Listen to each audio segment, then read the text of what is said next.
ഇപ്പം ഇത് കഴിയട്ടെ, ഇത് ഇപ്പം റിസൾട്ട് 4-ാം തീയതി വരുമല്ലോ, അതിനകത്ത് ഒരു തീരുമാനം ഉണ്ടാവും. തീരുമാനം ഉണ്ടാകണം. കാരണം അത് നേരത്തെ എഗ്രി ചെയ്തിരുന്ന കാര്യമാണ്. പവാർജി അദ്ദേഹം എഗ്രി ചെയ്തിരുന്ന ഒരു കാര്യമാണ്. അദ്ദേഹം ഒരു പരിഹാര മാർഗം അദ്ദേഹം തന്നെ കണ്ടേ ഒക്കത്തുള്ളൂ. ഇല്ലെങ്കിൽ അതിനുള്ള മാർഗം നോക്കണം. അത് അത്രയേ ഉള്ളൂ. എന്തായിരുന്നാലും ഒരു വാക്ക് പറഞ്ഞിട്ട് വാക്ക് മാറുന്നത് ശരിയല്ലല്ലോ. എന്നാൽ പുതിയൊരു പ്രസിഡന്റ് വന്നാണല്ലോ പ്രശ്നമല്ല ആയത്. അല്ലെന്നുണ്ടെങ്കിൽ NCPയിൽ വലിയ പ്രശ്നമൊന്നുമില്ല. ഇപ്പൊ NCP പാർട്ടി തന്നെ കൊടിയും ചെന്നും എല്ലാം നഷ്ടപ്പെട്ട് വല്ലാത്തൊരവസ്ഥയിൽ നിൽക്കുകയാണ്. ഇനിയിപ്പം പുതിയ സംവിധാനത്തിലേക്ക് പറഞ്ഞാൽ അത്രത്തോളം അത് പ്രായോഗികമായിട്ട് എന്നുള്ളത് അറിയത്തില്ല. വരാൻ പോകുന്ന കാര്യമല്ലേ. ഇനിയിപ്പം മുന്നോട്ടിരിക്കുന്ന കാര്യങ്ങളാ. എന്നാ സംഭവിക്കാൻ പോകുന്നു പറയാനൊക്കത്തില്ല. ആര് എവിടെ എങ്ങനെയെന്നൊന്നും പറയാനൊക്കത്തില്ല. എന്തായിരുന്നാലും പവാർജി കോൺഗ്രസിൽ ലയിക്കുമെന്നൊക്കെ ഒരു ശ്രുതി ഇങ്ങനെ കേൾക്കുന്നുണ്ട്. അപ്പൊ അദ്ദേഹവുമായിട്ട് നേരിട്ട് സംസാരിച്ചാലേ അറിയത്തുള്ളൂ അതിന്റെ അവസ്ഥ എന്നാണെന്നുള്ളത്. കാരണം ഇപ്പോഴത്തെ അവസ്ഥ എന്ന് പറയുന്നത് നമുക്കറിയാം. NDA മുന്നണിയും കോൺഗ്രസുമായിട്ടുള്ള നേരിട്ടുള്ള എന്ന് പറഞ്ഞാൽ ഇന്ത്യ മുന്നണിയുമായിട്ടുള്ള ഒരു മത്സരമാണ് നടന്നുകൊണ്ടിരിക്കുന്നത്. അതിന്റെ റിസൾട്ട് വന്നതിന് ശേഷം ഒരു നല്ല തീരുമാനത്തിലേക്ക് എത്താൻ ഒക്കും എന്നാണ് പൂർണ്ണമായിട്ടും വിശ്വസിക്കുന്നത്.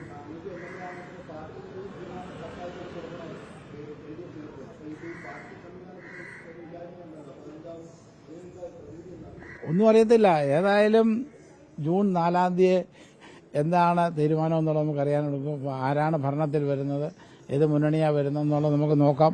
അതിനുശേഷം അടുത്ത സ്റ്റെപ്പിലേക്ക്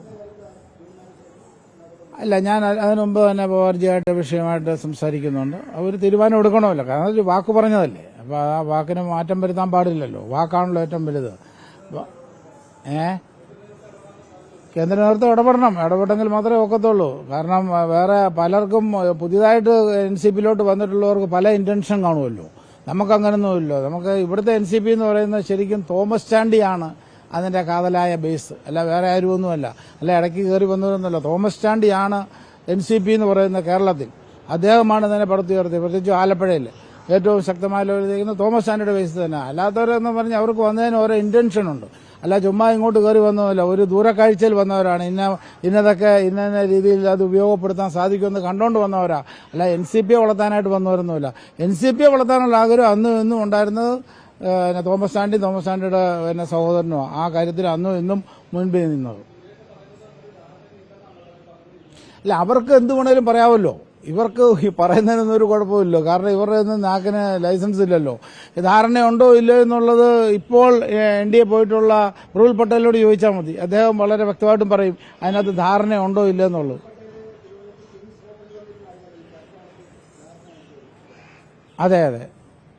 അതെ അദ്ദേഹമാണല്ലോ അതിന് മുൻകൈ എടുത്ത് അന്ന് പവാർജിയുടെ നോമിനിയായിട്ടോടെ വന്ന് പ്രഫുൽ പട്ടേലാണ്. അദ്ദേഹമാണ് സംസാരിച്ചത്. വളരെ ക്ലിയർ ആയിട്ട് എന്നോടും ശശീന്ദ്രനോടും പറഞ്ഞതാണ്. 2.5 വർഷം ശശീന്ദ്രൻ, 2 വർഷം തോമസ് കെ തോമസും ക്ഷയിക്കാൻ കൊടുത്ത് പിരിഞ്ഞ കാര്യമാണ്. പിന്നെ അതിനടുത്ത് ഒക്കെ മാറ്റമൊക്കെ ഉണ്ടായതിന് വേറെ ഉദ്ദേശമുണ്ടല്ലോ.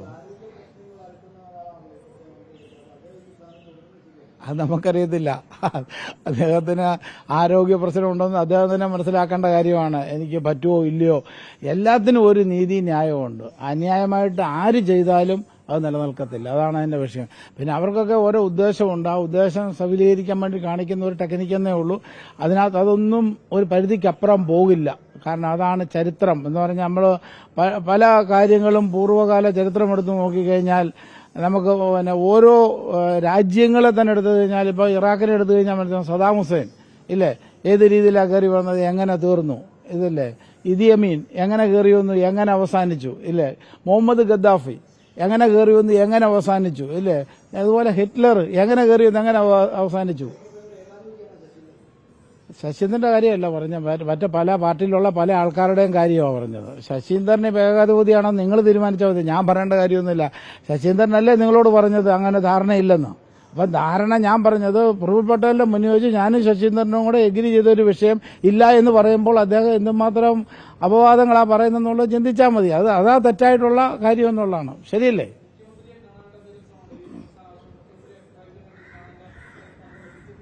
ഇല്ല, ഇത് LDF തീരുമാനമല്ലല്ലോ, ഇത് പാർട്ടിയുടെ തീരുമാനമാണ്. അപ്പോൾ അദ്ദേഹത്തിന് അതിനകത്ത് ഇടപെടാൻ പരിധികളുണ്ട്. അതാണ് വിഷയം. ഇത് NCP എന്നുള്ള പാർട്ടിയുടെ തീരുമാനവും ശരത് പവാർ പറഞ്ഞ വാക്കിന്റെ ഒരു പൂർത്തീകരണമാണ്. അല്ല, അവര് മറ്റാരും ഇതിനകത്ത് ഇടപെടാനായിട്ട് തയ്യാറാകത്തില്ല. കാരണം NCP പാർട്ടിയെ തീരുമാനിക്കേണ്ട ആരെ മന്ത്രിയാക്കണം, ആരെ മന്ത്രിയാക്കേണ്ട അതാ തീരുമാനമാണ്. ഞാനീ പറഞ്ഞ കണക്ക് പ്രഫുൽ പട്ടേൽ വന്ന് ഞാനും ശശീന്ദ്രനും കൂടെ ഡിസ്കസ് ചെയ്ത് ആ കൂട്ടത്തിൽ എന്നെ മുഹമ്മദ് കുട്ടിയും പീതാംബരം മാസ്റ്ററും ഉണ്ട്. ഒരു ഞങ്ങൾ നാലുപേരും കൂടെ അന്ന് തീരുമാനിച്ച വിഷയം ഗവൺമെന്റ് ശ്രദ്ധയിൽപ്പെടുത്തിയിരിക്കുന്നത്. എന്തായിരുന്നാലും എല്ലാത്തിനകത്തും ഒരു സത്യവും നീതിയുണ്ട്. അതനുസരിച്ച് കാര്യങ്ങൾ നടക്കട്ടെ.